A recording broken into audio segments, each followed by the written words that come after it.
August RG Kar medical college হাসপাতালে ঘটে যাওয়া নারকীয় ঘটনার পর প্রায় 4 মাস অতিক্রান্ত। ঘটনার অভিঘাতে পশ্চিমবঙ্গ যে নাগরিক আন্দোলন দেখেছে তা প্রভাব ফেলেছে ভারত তথা গোটা বিশ্বে। একটি মেয়ে কর্মরত অবস্থায় টানা 36 ঘন্টা ডিউটি দেওয়ার পর তাকে খুন হতে হলো, ধর্ষিতা হতে হলো তার সবথেকে নিরাপদ জায়গায়, অন ডিউটি সেমিনার রুমে। সেই খুনকে প্রথমে আত্মহত্যা বলে চালানোর চেষ্টা হলো, তথ্য প্রমাণ লোপাটের চেষ্টা হলো। তথ্য প্রমাণ লোপাটের অভিযোগে গ্রেপ্তার হলেন সেই হাসপাতালের প্রিন্সিপাল সন্দীপ ঘোষ ও পার্শ্ববর্তী টালা থানার ওসি অভিজিৎ মণ্ডল। যে সিন্ডিকেট চালাতেন সন্দীপ ঘোষ তার সাঙ্গপাঙ্গরা অর্থাৎ কিনা অভিক, বিরূপাক্ষ, আশিস পান্ডে সহ অনেকেই 9ই আগস্ট সকালে ক্রাইম সিনে পৌঁছে গেল। সংবাদ মাধ্যমের ভিডিও ফুটেজে দেখা গেল তাদের ছবি। পুলিশের বড় কর্তা তাদের ফিঙ্গারপ্রিন্ট বিশেষজ্ঞ বলে আড়াল করলেন। আন্দোলন চলতে চলতে এই সিন্ডিকেটের কুকীর্তির কথা সামনে এলো। কলেজে কলেজে ভয়ের রাজনীতি চালানোর ভয়াবহ অভিযোগ সামনে এলো। আমরা ভুলিনি এই সন্দীপ ঘোষ নিজে পদত্যাগ করার পর স্বাস্থ্যমন্ত্রী তাকে তড়িঘড়ি ন্যাশনাল মেডিকেল কলেজে প্রিন্সিপাল করে পাঠালেন। তারপর গঙ্গা দিয়ে বয়ে গেছে অনেক জল। অভয়ার খুন ও ধর্ষণের বিচার প্রক্রিয়ার রুদ্ধদ্বার ট্রায়াল চলছে প্রতিদিনই শিয়ালদা কোর্টে। তাই সাধারণ মানুষ ও আমাদের প্রতিনিধিদের কাছে বিস্তারিত বিবরণ জানার কোনো উপায় নেই। তবে যেটুকু জানা যাচ্ছে, সিবিআই এখনো অবধি সঞ্জয় রায় ছাড়া অন্য কারোর নাম চার্জশিটে উল্লেখ করেনি। প্রসঙ্গত, তথ্য প্রমাণ লোপাটের অভিযোগে সন্দীপ ঘোষ ও টালা থানার ওসি অভিজিৎ মণ্ডলকে গ্রেপ্তার করে রাখলেও সিবিআই এখনো তাদের বিরুদ্ধে সাপ্লিমেন্টারি কোনো চার্জশিট পেশ করেনি। যে বৃহত্তর ষড়যন্ত্রের কথা সিবিআই নিজেই আগে উল্লেখ করেছে, সেই সংক্রান্ত তদন্তের অগ্রগতি আমাদের কাছে অজানা। মামলায় 87 দিনের মাথায় কোর্টে যে চার্জশিট পেশ করা হলো, প্রাক্তন আরজিকর এর প্রিন্সিপাল সন্দীপ ঘোষ ও তৃণমূল ছাত্রনেতা আশিস পান্ডে সহ 5 জনের বিরুদ্ধে আমরা দেখলাম তা গৃহীত হলো না কোর্টের কগনিজেন্সে। তার মূল কারণ সরকার পক্ষ ও স্বাস্থ্য ভবনের পক্ষ থেকে ছাড়পত্র না পাওয়া। আমাদের শেষ পাওয়া তথ্য অনুসারে ছাড়পত্র এখনো রাজ্য সরকার দেয়নি। স্বাস্থ্য ভবন ও স্বাস্থ্যমন্ত্রীর তরফ থেকে যেভাবে সন্দীপ ঘোষ ও আশিস পান্ডেদের আড়াল করার প্রক্রিয়া প্রথম থেকেই চলছে, তা এই সিন্ডিকেট রাজকে বহাল রাখার অভিপ্রায় বলেই ডব্লিউবিজেডিএফ মনে করছে। এই কদিন আগে আমরা দেখলাম পশ্চিমবাংলার 6টি আসনে উপনির্বাচন হলো এবং সেই আসনগুলিতে শাসক দল জিতছে বলে এক প্রকার ভাবে আমাদের নাগরিক আন্দোলনকে ব্যঙ্গাত্মকভাবে আক্রমণ করা হলো। বলা হলো, কি হলো এত আন্দোলন করে, সেই তো শাসক দল জিতেই গেল। বারবার করে এইভাবে আন্দোলনকে দলীয় রাজনীতির মাপকাঠিতে ফেলে দেওয়ার কদর্য প্রয়াসকে তীব্র নিন্দা আমরা আগেও জানিয়েছি, এখনো জানাচ্ছি। আমাদের আন্দোলন বরাবরই একটা সিস্টেমে বদল আনার আন্দোলন। দীর্ঘদিন ধরে চলে আসা স্বাস্থ্যক্ষেত্রে দুর্নীতি, থ্রেট কালচার এবং ঝুঁকতে থাকা জরাজীর্ণ ও বেহাল স্বাস্থ্য ব্যবস্থাকে পরিবর্তনের আন্দোলন। দলীয় রাজনৈতিক মতাদর্শের ঊর্ধ্বে উঠে নির্দ্বিধায় প্রতিবাদ করতে পারার মঞ্চের নামই West Bengal junior doctors front. শাসক বিরোধী, ভোটে জেতা হারা, ক্ষমতায় থাকা না থাকা, এই সকল সমীকরণ এনে বারবার আন্দোলনকে কালিমালিপ্ত করার চেষ্টা হয়েছে সেই 9ই আগস্ট থেকেই। যে দলই শাসকের চেয়ারে থাকুক না কেন, উচিতকে উচিত এবং অনুচিতকে অনুচিত বলার ক্ষমতা ডব্লিউবিজেডিএফ বরাবর রেখে এসেছে এবং ভবিষ্যতেও রাখবে। মুখ্যমন্ত্রী বারবার দাবি করেছেন এবং আমাদের উদ্দেশ্যে প্রশ্ন তুলেছেন, 563 জন সিনিয়র রেসিডেন্ট সরকারি হাসপাতালে জুনিয়র ডাক্তারদের কর্মবিরতি চলাকালীন বেসরকারি হাসপাতালে পরিষেবা দিয়ে জনগণের অর্থে পুষ্ট স্বাস্থ্যসাথী প্রকল্প খাতে ডাক্তারের প্রাপ্য টাকা উপার্জনের সুযোগ ছাড়েননি। সরকারি হাসপাতালের পরিষেবা বিঘ্নিত করে বেসরকারি হাসপাতালগুলোর ব্যবসা বাড়ানোর উদ্দেশ্যেই আমরা নাকি আন্দোলন করেছি, এমন কথাও অনেকে বলেছেন।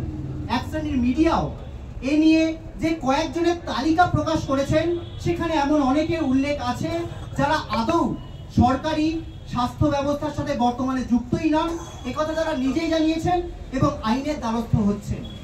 দ্বিতীয়ত, সংশ্লিষ্ট বেসরকারি হাসপাতালের সম্পূর্ণ খরচের হিসেবকে ডাক্তারের নিজস্ব উপার্জন হিসেবে দেখানোর মাধ্যমে জনমানসে বিভ্রান্তি সৃষ্টির ঘৃণ্য প্রচেষ্টাও লক্ষ্য করা গেছে সেই মিডিয়া রিপোর্টগুলিতে। এরপরেও আমরা ব্যর্থহীন ভাষাতে বলে দিতে চাই, সরকারি পরিষেবার সঙ্গে যুক্ত কোনো জুনিয়র ডাক্তারদের কেউ যদি এ ধরনের কাজ করে থাকে তা সম্পূর্ণ অনভিপ্রেত। এই ধরনের কাজকে WBJDF কোনোভাবেই সমর্থন করে না। অভয়ার নৃশংস হত্যাকাণ্ডের প্রতিক্রিয়ায় কর্মক্ষেত্রে যৌন হেনস্থার সমাধান চেয়ে ডাক্তার, নার্স, স্বাস্থ্যকর্মী তথা রোগীদের সুরক্ষার দাবিতে আমরা কর্মবিরতিতে যেতে বাধ্য হয়েছিলাম। আবার জনগণের মুখ চেয়েই আমরা কর্মবিরতি প্রত্যাহার করেছিলাম। কর্মবিরতি প্রত্যাহারের পরেই আমরা অনশনে যেতে বাধ্য হয়েছিলাম, কারণ আমাদের সামনে আর কোনো পথ খোলা ছিল না। আমরা আন্দোলনে নেমেছি অভয়ার বিচার চাইতে, আর একটাও অভয়ার ঘটনা যাতে না ঘটে তা সুনিশ্চিত করতে চেয়ে। বেসরকারি হাসপাতালে ব্যবসা বাড়ানোর কাজ তো সরকারই করে চলেছে, ওই স্বাস্থ্যসাথীর মাধ্যমেই। সাধারণ মানুষ যাতে বেসরকারি হাসপাতালে পরিষেবা পেতে পারে তার জন্য জনগণের টাকাতে বীমা চালু করা হয়েছে। এতে তো বেসরকারি হাসপাতালেরই ব্যবসা বাড়বে, অথচ ওই অর্থ সরকারি হাসপাতালের পরিষেবা ও পরিকাঠামো উন্নত করার কাজে লাগালে তো সাধারণ মানুষকে বেসরকারি হাসপাতালে ছুটতেই হতো না। সরকারি হাসপাতালে পরিষেবা না পেয়ে রোগীর পরিজনদের হাতে ডাক্তার নিগ্রহের ঘটনাও ঘটতো না। তাহলে কারা সরকারি হাসপাতালের পরিষেবার প্রতি উদাসীন থেকে বেসরকারি হাসপাতালের ব্যবসা বাড়াতে চাইছেন? জুনিয়র ডাক্তাররা নাকি সরকার নিজেই? চলছে। তাছাড়া আমরা জুনিয়র ডাক্তারেরা সকলেই হাসপাতালের ডাক্তারির কাজে ডিউটিতে নিয়োজিত। ফলত আমরা লড়াই থামিয়ে দিয়েছি, নিজেদের টুকু গুছিয়ে নিয়েছি এবং চুপ করে গেছি। এই জাতীয় কথা যারা বলছেন তারা আসলে উদ্দেশ্য প্রণোদিতভাবে চাইছেন যে হতাশার পরিবেশ সৃষ্টি হোক, যাতে এই আন্দোলন জিইয়ে না থাকে। ভুলে গেলে চলবে না, আন্দোলনের শেষ থাকে না, থাকে শুধু শুরুয়াত। আমরা 100 দিনের মাথায় রাতেই সমাবেশ করে জানিয়েছিলাম নাগরিক সমাজ নিজেদের মতো করে উদ্যোগ নিন লড়াইকে ছড়িয়ে দেবার। সেই মতো পশ্চিমবঙ্গের বিভিন্ন প্রান্তে নানা জায়গায় কনভেনশন, সভা, কর্মসূচি আয়োজিত হচ্ছে নানা স্থানীয় নাগরিক উদ্যোগে। আমরা ওয়েস্ট বেঙ্গল জুনিয়র ডক্টর ফ্রন্টের পক্ষ থেকে সেখানে অংশগ্রহণ করেছি, করছি এবং করব। আমাদের কথা, দাবিগুলো আমরা সেখানে বলার চেষ্টা করব। প্রথম থেকেই আমরা যেমন বলে আসছি, এই আন্দোলনের নেতৃত্ব শুধু জুনিয়র ডাক্তার বা সিনিয়র ডাক্তার, এমনকি শুধু স্বাস্থ্যকর্মীরাও নন। আন্দোলনের নেতৃত্ব আসলে জনগণ, শুভবুদ্ধি সম্পন্ন গণতান্ত্রিক মানুষেরা। এই আন্দোলনকে এগিয়ে নিয়ে যাওয়ার দায়িত্ব তাই আমাদের প্রত্যেকেই। আমরা মনে করি আজকে এই মুহূর্তে বাঁচার দুনিয়াতে গণমানুষের চেতনায়, মানুষের যৌথ স্মৃতিতে এই দাবিগুলোর কথা, অভয়ার মর্মান্তিক পরিণতির কথা বাঁচিয়ে রাখার লড়াইটাই আসল লড়াই। সে লড়াই হবে রাজপথ থেকে আলপথে, হবে আদালতে, হবে কলমে তুলিতে, হবে গানে নাটকে। ন্যায় বিচারের লড়াই, কর্মক্ষেত্রে সুরক্ষার দাবিতে লড়াই, দুর্নীতিহীন স্বাস্থ্য ব্যবস্থা পাবার লড়াই, নারী ও প্রান্তিক যৌনতার মানুষের অধিকারের লড়াই, ভয়ের রাজনীতিতে উল্টো দিকে প্রতিরোধের লড়াইয়ে কাঁধে কাঁধ মিলিয়ে ঐক্যবদ্ধভাবে থাকতে হবে সবাইকে। সামনে এর আগে যখন আমরা অবস্থান বিক্ষোভ করেছিলাম, আপনাদের সবার মনে থাকবে মাননীয় মুখ্যমন্ত্রী একদিন হঠাৎ সকালবেলা অবস্থান মঞ্চে এসে উপস্থিত হন এবং সেখান থেকে ঘোষণা করেন মেডিকেল কলেজগুলিতে রোগী কল্যাণ সমিতিগুলিকে ভেঙে দেওয়া হচ্ছে এবং তার মাথায় আর কোনো রাজনৈতিক নেতা থাকবেন না, তার চেয়ারম্যান হবেন প্রিন্সিপাল। এই ঘোষণা করলেন এবং বললেন এটাই তো তোমাদের দাবি ছিল, অতএব অবস্থান তোমরা তুলে নাও। যদিও রোগী কল্যাণ সমিতি সংক্রান্ত আমাদের কোনো দাবি ছিল না, আমাদের কেবল দাবি ছিল হাসপাতালের প্রতিটি সিদ্ধান্ত গ্রহণকারী কমিটিতে গণতান্ত্রিকভাবে নির্বাচিত জুনিয়র ডাক্তার ও মেডিকেল পড়ুয়াদের অংশগ্রহণ।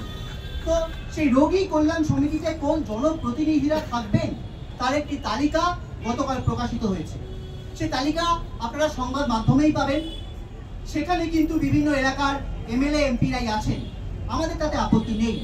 শুধু প্রশ্ন এই যে নবান্নে যে প্রিন্সিপালের মুখ বন্ধ করিয়ে রাখলেন মাননীয় মুখ্যমন্ত্রী এক প্রকার ধমক দিয়ে, তাদের সেই প্রিন্সিপালদের এই রাজনৈতিক ব্যক্তিবর্গদের মাথায় আলংকারিকভাবে চেয়ারম্যান করা হলেও তারা নিজেদের মুখ সবসময় খুলতে পারবেন তো?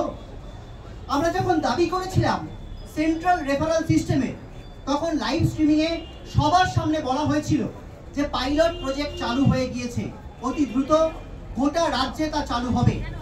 সেই মিটিংয়ের পর 1 মাসের বেশি সময় কেটেছে। রেফার সমস্যার সমাধান হয়ে গিয়েছে বলে আমরা স্বাস্থ্যকর্মীরা অন্তত খুব একটা বুঝছি না। এই দাবি কিন্তু তুলতে হবে ডাক্তারদের পাশাপাশি রোগীদের, তুলতে হবে সাধারণ মানুষদের, যাতে শুধুমাত্র রেফার সমস্যার সমাধান জন্য স্বাস্থ্য ভবনের নির্দিষ্ট হেল্পলাইন নাম্বার থাকে, যাতে স্বাস্থ্য ভবনে কন্ট্রোল রুম থাকে, যাতে কোনো বেড পেতে কোনো রোগীকে কোনো এমএলএ, এমপি বা মন্ত্রীর দ্বারস্থ না হতে হয়। প্রতিটি সরকারি হাসপাতালে শুধুমাত্র রেফার সংক্রান্ত একটি স্ট্যাটাস দেখা ও আপলোড করার জন্য কর্মী নিয়োগ করতে হবে। ডাক্তার, নার্স ও স্বাস্থ্যকর্মীদের ওপর এই অতিরিক্ত দায়ভার চাপানো যাবে না। এর জন্য নির্দিষ্ট কর্মীর নিয়োগ প্রয়োজন। ঘুরে ফিরে আসবে যে ওবিসি মামলার সমাধান না হলে নাকি কোনো নিয়োগ করা যাবে না। আমরা বলেছিলাম হাসপাতালে মহিলা পুলিশ কর্মী নিয়োগের কথা, বলেছিলাম ডাক্তার, নার্স, স্বাস্থ্যকর্মীদের নিয়োগের কথা। কেন ডাক্তারদের জিডিএমও রিক্রুটমেন্ট এতদিন ধরে আটকে থাকবে? কেন প্যারামেডিক্যালদের সরকারি চাকরি অপ্রতুল থাকবে? কেন স্থায়ী গ্রুপ ডি কর্মীদের নিয়োগ করা হবে না? কেন মেডিকেল টেকনোলজিস্টরা কোনো সরকারি চাকরি পাবেন না? এই নিয়োগ হলে তো একই দিকে বেকার সমস্যারও সমাধান হয়, আবার অন্যদিকে স্বাস্থ্য ব্যবস্থার সুরক্ষা বলুন, এফিসিয়েন্সি বলুন, সবই বাড়ে। রোগী পরিষেবা উন্নত হয়, রোগীদের হয়রানি কমে। আর রোগীদের হয়রানি কমলে হাসপাতাল ও স্বাস্থ্যকেন্দ্রে নানা অপ্রীতিকর ঘটনা এড়ানো যায়। কিন্তু না, এসব মানা হবে না, মানা যাবে না। এই দাবিতে আন্দোলন করছি মানে আমাদের নাকি চেয়ারের প্রতি লোভ আছে। আমরা দায়িত্বহীনভাবে জানাই যে বা যারাই চেয়ারে থাকুক না কেন, এই দাবিগুলি না মেনে কেবল ভাওতাবাজি করবেন ভেবে থাকলে ভুল করছেন। এই আন্দোলন কিন্তু মানুষকে নির্ভয়ে প্রশ্ন করতে শেখাচ্ছে। সাধারণ মানুষ কিন্তু নিজেদের হকের দাবি বুঝে নেবে।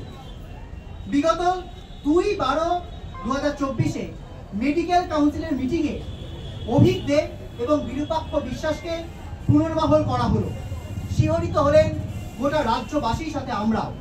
মেডিকেল কাউন্সিলের এই অভিক দে মুখ্যমন্ত্রীর ভাষায় শুধু অভিযুক্ত নন, বরং দোষীও, যাকে রাজ্য সরকারের নিজস্ব তৈরি তদন্ত কমিটি থেকে একটা না, দুটো না, 32টা অভিযোগের ভিত্তিতে দোষী সাব্যস্ত হওয়ার পর বহিষ্কারের প্রস্তাব দেওয়া হয়েছিল। এখানে সেই রিপোর্ট রয়েছে।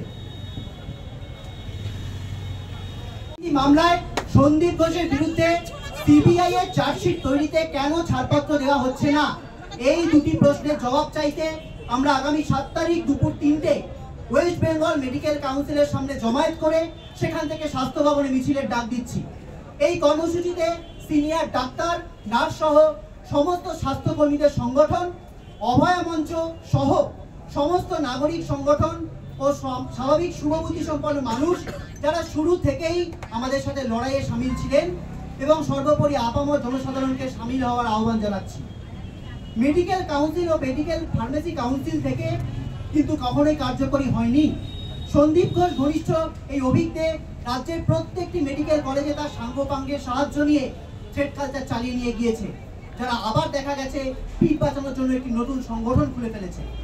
হাসপাতালের সার্জারি বিভাগে দীর্ঘদিন ধরে কলেজে কলেজে প্রশ্নপত্র ফাঁস করা, ছাত্রদের পরীক্ষায় নাম্বার বাড়িয়ে দেওয়া, বিভিন্ন কলেজের বিভিন্ন অনুষ্ঠানে আর্থিক অনিয়ম করা, এইসব কার্যকলাপ ছাড়াও ভুরি ভুরি দুর্নীতি ও দুষ্কর্মে যুক্ত থাকা অভিজ্ঞদের কোন ক্ষমতা বলে মেডিকেল কাউন্সিলের গুরুত্বপূর্ণ জায়গায় পুনরায় ফেরত এলো, তার জবাব আমরা স্বাস্থ্যমন্ত্রী থেকে চাই। এই ধরনের দুর্নীতিগ্রস্ত চিকিৎসক স্বাস্থ্য ব্যবস্থা ও রোগী পরিষেবার কতটা ক্ষতিকারক সেটা বলার কিন্তু অপেক্ষা রাখে না।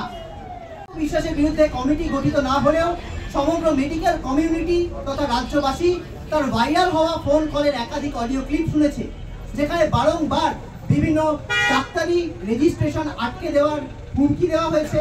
ওয়েস্ট বেঙ্গল মেডিকেল কাউন্সিলের রেজিস্ট্রার ও প্রেসিডেন্টের কাছে আমাদের প্রশ্ন, তারা কি এই সমস্ত ভয়াবহ কার্যকলাপকে অভিযোগের পর্যায়ে ধরেন না? ডাক্তারি এথিক্স কমিটির মাথায় তাকে রেখে ডব্লিউবিএমসি সমগ্র সমাজকে কি বার্তা দিতে চাইছেন? তাই তদন্ত কমিটির রিপোর্ট হাতে আসার 2 মাস পরেও অভিজ্ঞদের বিরুদ্ধে কেন ব্যবস্থা নেওয়া হলো না, এবং আর্থিক দুর্নীতি মামলায় সন্দীপ ঘোষের বিরুদ্ধে সিবিআই এর চার্জশিট তৈরিতে কেন ছাড়পত্র দেওয়া হচ্ছে না? স্বাস্থ্য মন্ত্রক তথা স্বাস্থ্যমন্ত্রী কেন ছাড়পত্র দিচ্ছেন না? এই প্রশ্নের জবাব চাইতে আগামী 6 তারিখ অর্থাৎ শুক্রবার দুপুর 3টে ওয়েস্ট বেঙ্গল মেডিকেল কাউন্সিলের সামনে থেকে জমায়েত করে আমরা স্বাস্থ্য ভবন পর্যন্ত মিছিলের ডাক দিচ্ছি। আমরা চাইছি সমস্ত ডাক্তারি সংগঠন, নার্সদের সংগঠন এবং আপামর শুভবুদ্ধি সম্পন্ন মানুষ এই মিছিলে আমাদের সাথে যোগদান করুন।